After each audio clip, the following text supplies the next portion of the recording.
it's a win. It's a win. And unfortunately, it was as weird as I predicted it, but without the loss. So we'll take that. I am John Barchard, sitting in a basement. That's right, probably for the first time in however many episodes we've doing Bell The Birdmen. Vince Quinn, nervously shaking because he wants to get some takes out as well, I can tell. How are you, sir? Yeah, it's a win. Fuck yeah, baby. First off, fuck yeah, it's a win. Fuck yeah. And let me start also by saying, fuck you, Tom Brady. Fuck you. I'm glad you were in person for that, you piece of shit. It was a rainy day. Your team lost. Fuck you. So go Birds. So getting all of that off of my chest to start, all right? I'm not going to be Mr. Negativity to start. Yeah, like the offense is a complete disaster right now. They have no idea what the hell they're doing. And when you think about a team that has two different coordinators coming in at the two biggest spots, right? Offensive coordinator, defensive coordinator. Nick Sirianni is supposed to be the overseer, the figurehead, all that kind of stuff. A lot of questions and a lot of things to dissect with those guys. And I'm sure the biggest thing for you, John, is going to be talking about Brian Johnson and what the fuck happened today.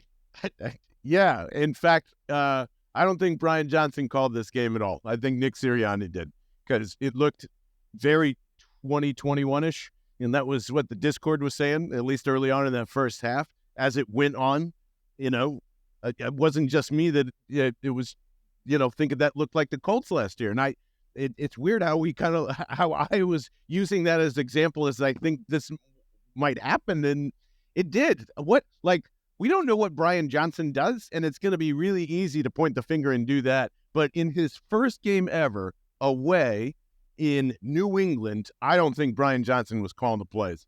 There was nothing new. There was nothing. I mean, it just looked like same old. It looked like very vanilla Eagles offense. And there were times in that game where it looked like Nick Sirianni was literally handing it over to the defense. And I would suggest that Jake Elliott's fucking 12 points and the Eagles 6 would almost emphasize that point. I mean, between Jake Elliott and Darius Slay, this game would have been really bad without those two. So I don't think this is Brian Johnson at all. Oh, yeah, I thought this was Brian Johnson big time, and to me it looked like a guy that had no sense of what this team actually is or how to use it. I mean, he came into the game, and early everything worked, right? Like, here's what's so fascinating to me. They go into this game, what is the literal first play of the game for the Eagles? Quick dish out to Kenny Gainwell. He gets like 6 yards on the play. And early on, it was nothing but Kenny. And they're mixing it up, and they're going down the field. They end up kicking a field goal. It's a really good first drive of the year. And then after that, I mean, Patriots were sending pressure like crazy. You had that one play where they sent 6. The Eagles didn't have an answer for it. We were trying to figure out in the Discord, like, did Lane Johnson not see the guy, the Judon on the edge of all people, Matthew Judon, who's like one of the best pass rushers in the league? What the hell happened there? So it just felt like everything was trying to be these developing plays. And thinking about problems with this team, I mean, something that I saw that didn't make any sense to me was this is like the third quarter, right? So it well established in the game that anything that they're sitting back and trying to develop something, it's not happening. They're getting pushed back. They're getting pressured. Jalen's moving around all the time. And he just doesn't look confident. He doesn't look comfortable, and you see that all day. So to see this play on a first down where it's a read option, and then Jalen takes 3 steps backwards off of the read option. So it's already delay on the start of the play because you're trying to see whether you're going to hand off or not. And then after you already have that delay in the play, now you're going back. I slide back on the chair for effect. Now you're going backwards 3 yards, and he gets hit, and it becomes a 2nd and 18, and you're in a hole again. Like, they had all these situations all throughout the game where it was not easy for them. Like, how many times? Because here's where the Eagles are truly elite. If it's a 3rd and 3, 3rd and 4, they're basically unstoppable. There's really nothing you could do. And the number of times where you're getting in all these situations where it's, say 2nd and 18 in that case, but then it's a lot of like 3rd and 10s, 3rd and 13s, 3rd and 8s. Like, there was all this stuff that they only had 1 4th down attempt in this whole game, which is surprising given who they are. Like, all this kind of stuff, it was just a complete disappointment all around. For the 4th down that they didn't convert, I thought it was the right idea late in the game, but Devontae Smith got held. He almost caught the ball anyway, and it just didn't go their way. So, I don't know. I thought Brian Johnson was calling those plays. I would be surprised if it was Sirianni taking over in the first week of this when he's been a, hey, I'm going to sit this one out kind of guy. And I'm just hoping that assuming it's Giant absolutely not out. He was absolutely asked in the press conference if he wanted to make a comment from Jonathan Gannon, and he did not. He said no comment, no nothing. Yeah, I swear to Christ that man probably went, okay, I'm going to call this game or something like that, or just probably the normal thing I said up front. There's no way that he's going to put Brian Johnson in charge of game planning against Bill Belichick, who was probably not even close to coming to, like everybody says, he's a little inexperienced, whatever that means. Like he's never actually OC'd in the NFL before. So like I would, if I'm Nick Sirianni and if I'm Jalen Hurts, I've been around for a long time in terms of this. I know the relationship with Brian Johnson is there, but like anything that we saw there was no new wrinkle. And even in the beginning of that game, it's basically what the Patriots were giving them.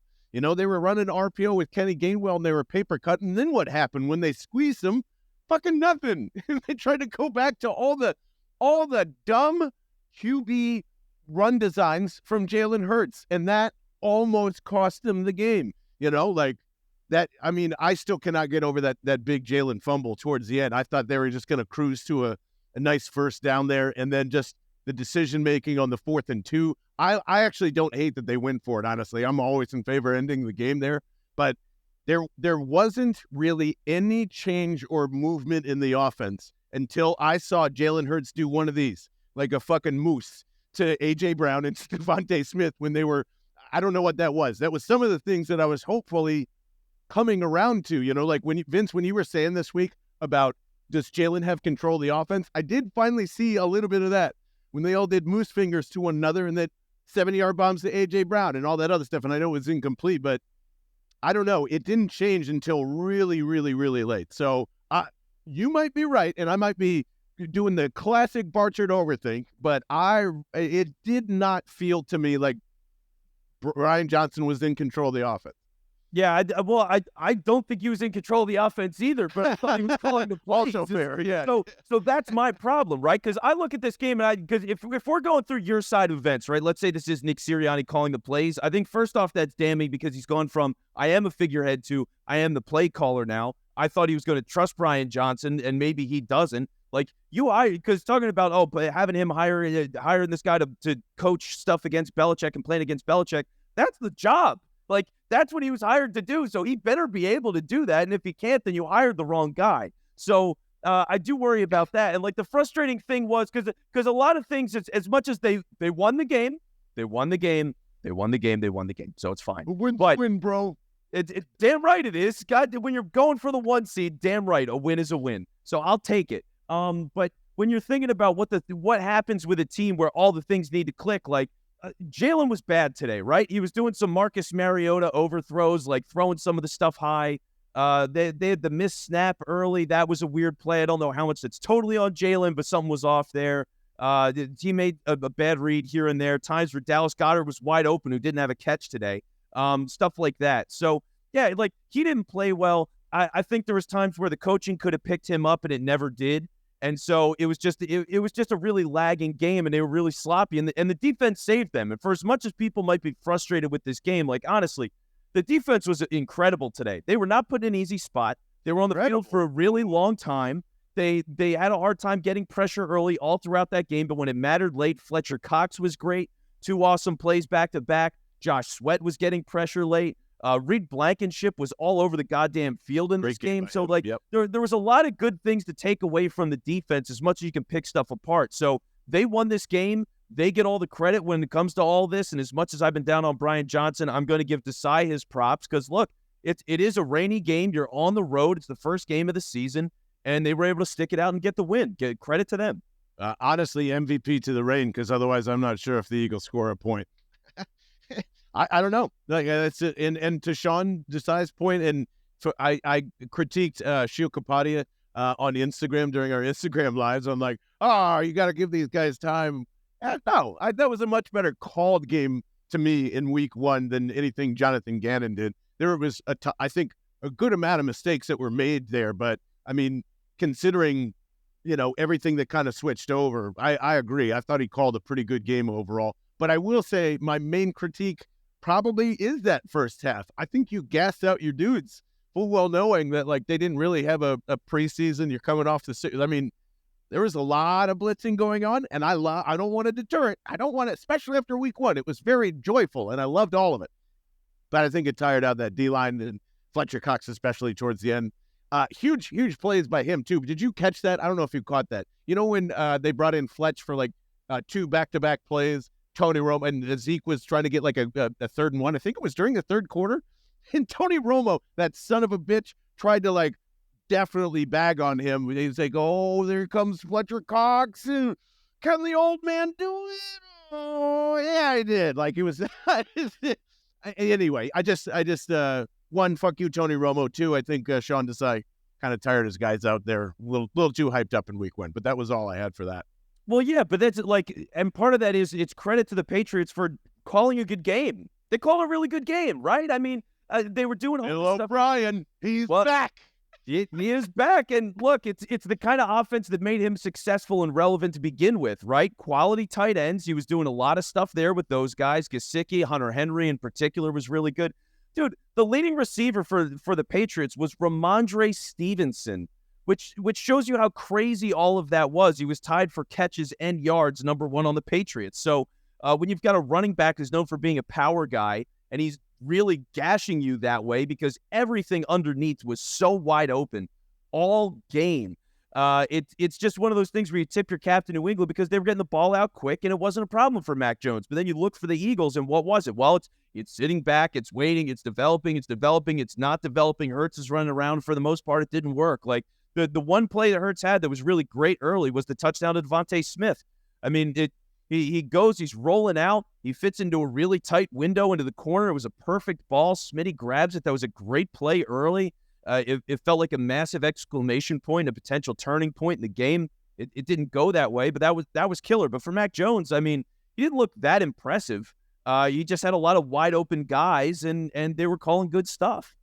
There was a couple of, the decision making I thought was pretty good from Mac Jones all game, but man, it was like watching a fucking sundial throw. Sometimes you're just like, how the hell did that ball? All of them were not crisp either. They were all waddle balls, But some of those, man, those touchdown throws look pretty good. Like that's why I thought it was very weird how everybody just kind of dismissed Mac Jones as like, he's done. And I don't think he's going to be a superstar or anything, but it was a pretty good game for him overall. It was very Jared Goffy, like it just kind of felt like that throughout the game. And, the one thing that we both mentioned obviously here too is just like, I don't give a shit if it's Sirianni or Johnson. We'll leave that aside, okay? Can't do that with Dallas Goedert. Cannot. Like, there is no screens to him, no bubbles to him, no nothing. Just like, can't happen. That's what I'm sorry. Like, all of the hype from the offseason, having him down in red zone packages, this and that, just like non-existent. All of that stuff. Anything that is in that, what you were talking about, that 5 yards where you can manipulate basically anything. And fucking Tony Romo kept reminding us every 5 seconds, 3rd and 5. But that's unacceptable. I don't give a shit if it's week 1 or 17. Like, you gotta get Dallas involved somehow. Give him, it's not like he's not a yak guy. So just crazy to me, especially when you had all these tiny ass CBs that are just begging to be knocked over. Nothing. You got any explanations on that? No. They had a hard time. I don't know what to say. They were having a lot of issues, and again, for the offense, I just think it's identity stuff. And for Brian Johnson, he doesn't know what makes this team good yet. Like he's seen it before. He's been around it. He was there all last season. It's not like it's a total surprise, but like, he's got to do it himself, and I think that's a bit of a different experience. And in the moment, it's his first game. Maybe he's overwhelmed. I don't know what it is. But, and to your point, let's just throw this out there. I mean, I know there's people that are in the media that I would assume there's some out there that listen to the show. I would love to hear if Brian Johnson was calling those plays. And I would love for somebody to go and ask. If you're listening and you've got the ability to get in touch with Sirianni or whatever to press her, just fucking ask him, please. I'm begging you. Because I think it's a really important question to find out. But Jeff McClain, outside of that, Jeff McClain will ask it. Jeff, by the way, please, if Jeff McClain asks us who's calling plays, and that proves that he listens to this show, that will make me so happy you couldn't believe. Oh, real quick, Jeff McClain side note. Did you see his all-time bad tweet today? No, what did he say? If Tom Brady was out there in street clothes, he'd be better than Mac Jones right now. Just poor quality from the one that we love, Jeff McClain, who gets the hardest. The other guy I think that would definitely ask that question, Dave Uram. Totally serious. Love Dave. Oh, Uram. yeah. I think he's a great question guy over at KYW. And you should pay more attention to him when he does ask the question because they are great. Yes, definitely find that out. And then should I don't know. I don't want to kick a man while he's down. You tell me. I am going to say this. I appreciate Nakobe Dean's instincts. I really do. I think they were on full display today, and he made some really nice plays. He has got a long way to go, and I hope he's okay with his ankle injury. We're recording this right now about 8:30, so I have not seen anything come across the Twitter timeline. He was out with an ankle injury in this one. I got to be honest, guys. I think he looked really lost in some points, and the one especially, it might have been the play he was injured on. So I apologize if this was part of it, but man, there was that quick pass out to or flip or something out to Ezekiel Elliott, and just completely whiffed.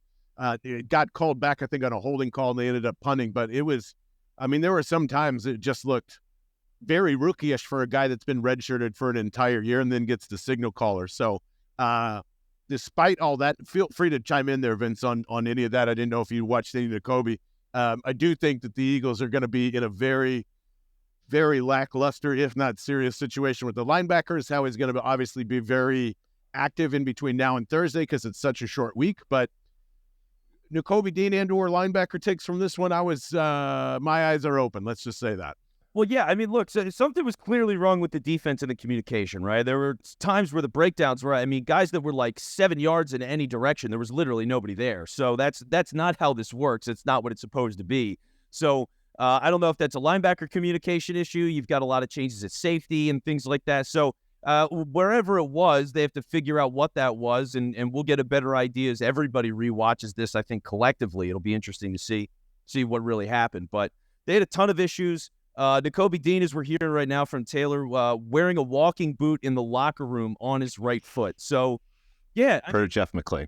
Per Jeff McClain, the GOAT. So, there you have it. And, yeah, they're going to have to – so, it's week one. And that's part of why I don't want to get too crazy about this. It's week one. I think New England's offense is really bad, honestly. They overachieved this week. It shouldn't have been this close of a game. Overachieved? You thought with 20 points, they overachieved. They should have. The Eagles got a 16-0 lead early. The fact that offense just went up and straight died. Every time late in the game when Mac Jones had to drop back and actually let a play develop, he was getting a lot of heat. He was getting hit. Balls were getting deflected. That's where this game should have been, but the Eagles were just awful early after they got that lead. So it just gave them a chance to get back in. But they only gave up 20 points. And so that's the thing. I said this last year a lot of times, and I'll say it again this year because it's the same caliber of team and they absolutely deserve it.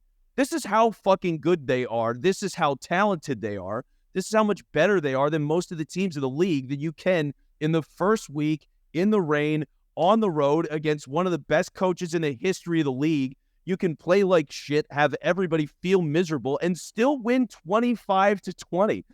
The number of ways that this team is going to be able to win throughout the year is incredible. It's what makes you elite is you have all these different ways to win. Offense struggled. Special teams was god-awful. Aaron Siposs, that punt that didn't go, and then he had to take another 4 steps and try to kick it again. It led to a penalty.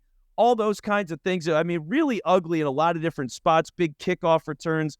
They were still able to keep it together, make clutch plays, slay with the pick six. Jordan Davis with a fumble. I can't even hear it anymore, Vince. Taylor Kredatus, can you believe that this guy is screaming 60-0 in my ear on Saturday? They narrowly escape with a 25-20 win. Thank God for Josh. Is it Job or Joby? All the announcers are saying Job, so I'm going to say it's Job. Apologize for being the mispronunciation dickhead on the show. So, Josh Job, with the save of the year, I guess, with a toe tap on 4th and what would that end up being, 11? 4th and 11 for the game, really. Yeah, and coming in for an injured Bradbury and all that, dude, you're barely beating the Patriots, and you're saying, see, they're talented. This is no big deal. No, man, that's a big deal. That is a big deal when you are prepping for these guys all summer. You should be prepping what the Patriots do all summer, because Bill fucking obviously did. Probably looked at the Super Bowl tape way too much and manipulated Jalen Hurts a lot. I just think that this is. I'm not saying like they suck, and again, it's the same shit I was saying on Saturday. Basically, this team is still going to be a massive, awesome Super Bowl contender, no doubt about it. But if you expect me to sit here and be like, nah, they won anyway, fuck that. That was one of the worst bullshit games of Nick Sirianni's career. Hands down. I don't care if they won or lost. That was so bad. I would put that next to Detroit in 2021. Next to it. Well, they beat Detroit in that game. I mean, like, they really leading up to it. Sorry, leading up to it. That's how it felt. My bad. Look, I mean, when we talked about this the other day, I said the final score was going to be something like 31-17. You thought they were going to lose. We got the baby. We split it down the middle. I just choose which half you have. I don't care. I'll give you the poop side. You get the poop filled side of the baby. I'm used to that, so that's good. Well, exactly. So I'm going to pass that off to you. You're the dad here. So yeah, but like thinking about what this situation is, yeah, they won the game. It's yes, that totally does matter. It's a sport of wins and losses, and there's only so many games. This isn't baseball. So I'm glad they won the game. You got to appreciate that. They did it with two new coordinators. They did it with two new coordinators. They did not play well today, and they still won the game. That's great. I'm great. Like, as frustrating as it was, I'm great. I just want to make sure I heard that right. Because baseball keeps track of, like, more wins and losses than any other sport. So those don't count. Just want to make sure I heard that right. No, for baseball, they don't. That sport, no. When you play 162 games, it doesn't matter. It doesn't mean anything. Like, it's literally scaled to the point where one win in football is worth 10 wins in baseball, more or less. So that matters. That matters a ton. Yes, they won the game. So, like, I'm going to be mad about a lot of stuff, but look, Jalen Carter, let's talk about another positive. Jalen Carter. Look at him steering that train. I love it. Damn right. Damn right, dude. And I'm not going to spend the whole postgame show complaining about this team. And they won the game, and I'm excited for the team. Like, yeah, I wanted to see Jalen Carter. What did he look like? He was disruptive at times. He got his first sack. He got that late in the fourth quarter. That's a great thing to see. I mentioned it earlier. Your guy, Jordan Davis. Don't call me Kyle Hamilton. He got a forced fumble. You are half a sack. saying that. Yeah, like they did some good things here. Some stuff I'll have to look back and see. Like, there was a lot made about what's his name? How am I blanking on his name? DeAndre Swift and what kind of impact he would have. Yeah. He really did nothing today. Nolan Smith, I can't tell you. I noticed him at any given point in this game. I don't even know if he logged a defensive snap.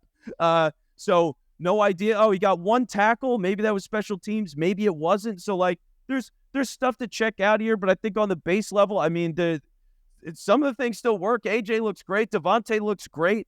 It's just it was a starting game. It's in the rain. It's on the road. New coordinators. They still won, and that's about as good as you can ask for. That's about it. Yeah. Hey, it's about as good as you can ask for. If you were eating a sandwich with, knowing that there's a little bit of spit on it, right? That's just kind of like that.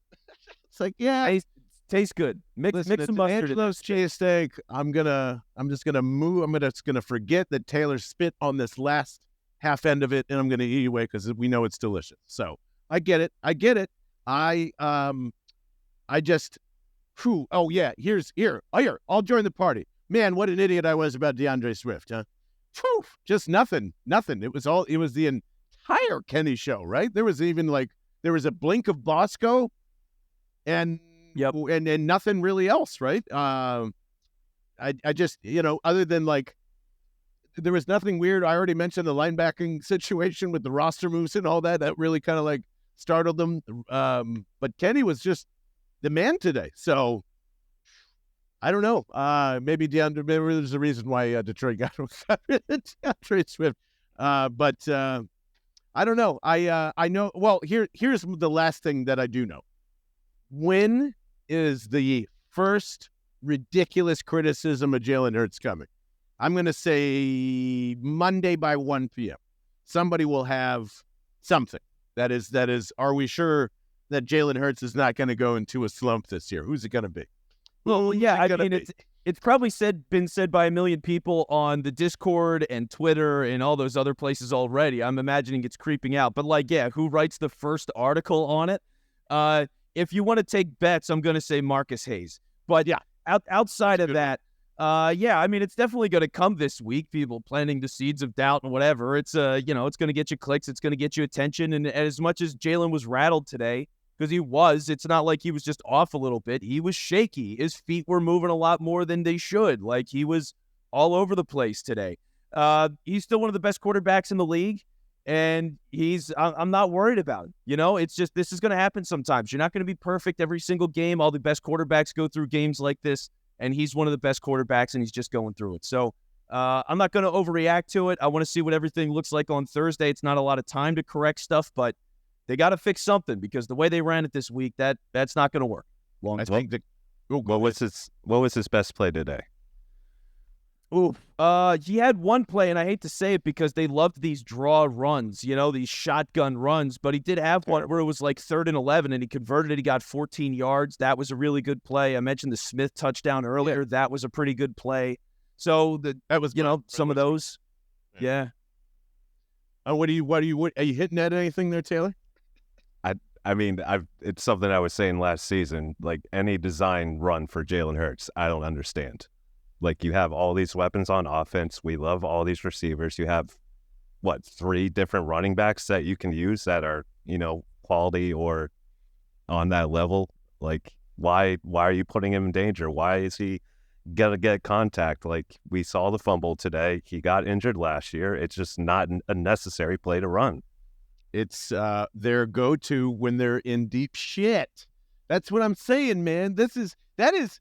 I'm sorry to bring it up again, Vince. God damn it, but Nick Sirianni pulls that shit all the time when he's in trouble. Fuck, I can't get AJ open. Fuck, they're double covering Devontae. Shit, I can't. There's no way I can get to Dallas. What do we do? I don't know. Let's spread everybody out and fucking run the QB design draw. I just, that's what I mean. Like, one thing is for sure. It has been 3 years now. 3. We have begged this team. First, we thought it was Shane. Then we thought it was Nick. Now it's going to touch Brian. There's no hot routes. There's no reads. There's nothing. And that affected them for 3 quarters, again, until the moose fucking hands came in. So if you want to, that's my biggest critique. Who the fuck is ever in charge of that? Fix that. You can't allow Jalen. I think Taylor's dead on. You can't just go to the run. You can't. Your offense is not going to work every time. I don't know where this ridiculous thing came from. I don't know if it's because of the RPO and they have, built in so many things in their offense. But if that is not getting to like a tight end you paid a lot of money for and like 2 guys that you want, this should be backyard NBA Jam type of arcade football.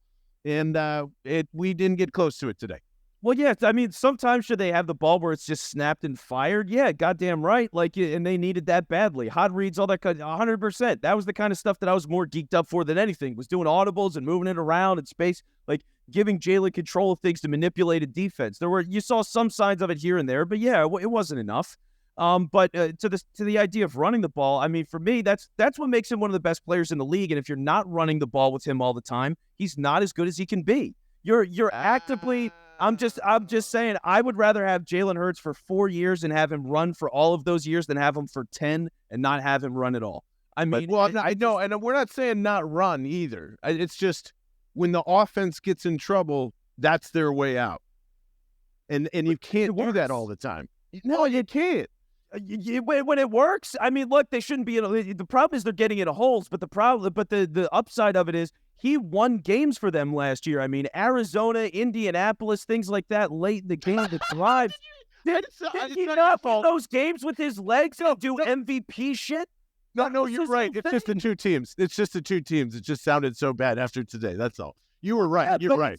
But that's what makes him great. And like, we had these same conversations going into the playoffs last year. It was like, run them fucking a million times if that's what you got to do. That's what makes them great. It's the threat of him handing it off to a well-blocked run, keeping it himself, and that decision-making, holding on to it and making the pass, and all those decisions the linebackers have to make. I mean, if Jalen Hurts isn't running the ball, he's a third of the player that he could be. So I feel like you have to have him run. It's just, what are the effective ways to do it? And when you're getting that kind of pressure, New England's so aggressively after they were getting killed early in the run, really going after that and slowing it down, you got to be able to pass over. Oh, go ahead, Taylor. There's a difference with a design run or an RPO or just him running out when he can't find anybody. I'm saying specifically design runs for Jalen. Like, you're settling. That shouldn't be in the playbook anymore. I shouldn't see it in there. I mean, 3rd and 11, the fact they converted that is a miracle. They ran that play like 3 times in this game, and that was a joke. I mean, you can't do that. That's not going to be a reliable thing at all. So I'd be with you there. Otherwise, and Vince, real quick, what do you think of this though? Because it's a developing pattern, right? Like, this is week 1, and you are taking these shots, and I'm pretty sure there's a couple of times that they got to his ribs on some of those. Maybe there were scrambles or whatever. So, like, you're only increasing the amount of times that is going to happen when your offense is in trouble. You're willing to. That's what I don't understand. You're willing to risk this MVP caliber guy, even though I'm a full agreement with you. Like, I don't want him to stop running, but I also, like, there's 3 other guys to alleviate that pressure. There's Kenny. I just don't. I never understood it. This is a 3-year thing, and Chicago last year, you cracked ribs, shoulder, whatever it was, shoulder, right? Like, it's going to happen again at some point. And I guess better now than later, as always. But it's going to get this team in trouble. I don't want to fucking Gardner Minshew this thing against the Saints again. I want a healthy quarterback in week 15 and 16 as well. I mean, yeah, I do too, but I also want him to give me the best player that he can be. I mean, it's up for the Eagles to do. Look, I've been the guy the entirety of the show that it has existed. I probably yelled about slants more than anything you could yell about on this show, not named Russell Wilson, R.I.P. But like, I mean, dude, yeah, that's the stuff that they're not doing at all in this game, and that is the 2021 stuff, to your credit. Like, beginning of the season in 2021, it was all, let's take shots down the field, all these developing plays. They didn't even have wide receivers then, so it was totally ludicrous to do it at that point. Now they do, but you were getting so much pressure that it wasn't working out, and they weren't adapting to that. So, like, they're putting Jalen into these bad spots because they did a bad job coaching, and he wasn't sharp enough as a passer today to get them out of it. So, yeah, like, the coaching needs to do a better job there. If it's Sirianni, it's incredibly damning. If it's Johnson, it's more of a rookie mistake, you hope, and he can grow into it. Yeah, and I don't want to alleviate Jalen either. Like, he fucked up a couple of times. As so did my voice right there. So I guess we're even. But yeah, I mean, like, and I think you even said it too. I don't think Jalen had a good game, period. I'm really curious to see what he was thinking in terms of, like, the Goddard stuff. And, like, for some reason, Ben Solak is in my mind when he's breaking down, here's the difference between Jared Goff and Matthew Stafford. And Matthew Stafford rips this one, and Jared Goff doesn't. And I thought of that for a second. I was like, ugh. There is that. As good as Jalen is going to continue to be, and we should all allow him to do this shit. And I'm basically saying, like, I'm just worried that he's still got a lot of growing pains that we don't see, stuff like this. And everyone's just going to fucking pile up on him and be like, what a piece of shit. I do think that there is a level of expectation that he might not be able to hit, and it's not all his fault either. I mean, we're talking about it right now. There's a lot of coaching pains, and I hope to God that Vince Quinn, you are right. I hope this is all Brian Johnson, and we can just go, okay, no problem, because then it's pretty easy. But it didn't feel like that today. So. Yeah, I thought it was inexperience. I thought part of it was they were just trying too hard. They were trying too hard to force stuff and weren't running, like, natural, simple, easy things. They weren't doing easy conversions. It was always 2nd and 10, it felt like. So stuff like that matters. And when you do that over the course of the game, I mean, they're lucky they survived because, yeah, I mean, they were a toe away from probably losing that game to New England. So good for them that they got out of it. You have the Vikings at home, which is about as easy a W as you can think, right? Vikings, it's at home. Again. I called the win. I said they were going to win. I don't care. I was right. I'm going for it. I'm doubling down. Kirk Cousins sucks. He's playing in prime time in Philly. They're going to lose that game. Eagles, big fat W. Hit me up on Twitter at It's Vince Quinn. Fuck it. I don't care.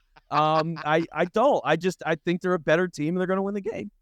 Yeah, he had a really bad day today too, so that made me very happy that Baker Mayfield beat the fucking Vikings. So there is hope there for sure. Taylor Kredatus, I am curious because it was week 1 and I didn't have my eye on much, especially during the 4 p.m. slate. How did our ex-Eagles do? I saw that Javon Hargrave had a pretty fucking nasty sack today, and the 49ers killed the Steelers. Anybody else of note stick out today? Our friend Steichen over at the Colts organization, they had a tush push play that did not convert. So I guess he still thought he had Jalen Hurts there. And the Eagles offensive line, maybe. Yeah. Yeah. And then the only time I saw Miles Sanders on red zone today was when he fumbled, and then that fumble turned into a scoring play for the Falcons. Phenomenal. 5 years, $25 million, baby.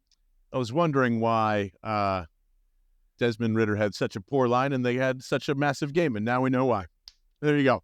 And also, Josh Dobbs admitted that he didn't know most of the guys on his offense. I don't know why he did. Yeah, but he did. Still ended up almost beating the Commanders too, right? So yeah, that was an ugly one. Jonathan Gannon up 16-10 and then blows that lead. Shout out to Joel Embiid, you dummy, for showing up to the Commanders game like you. God, can you imagine that? Got to show up to that shit because your boss makes you come down. Unreal.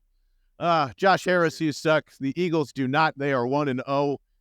On to the road to the NFC Championship game, despite all the words that probably came out of my mouth today. Vince Quinn, any final words as we leave here?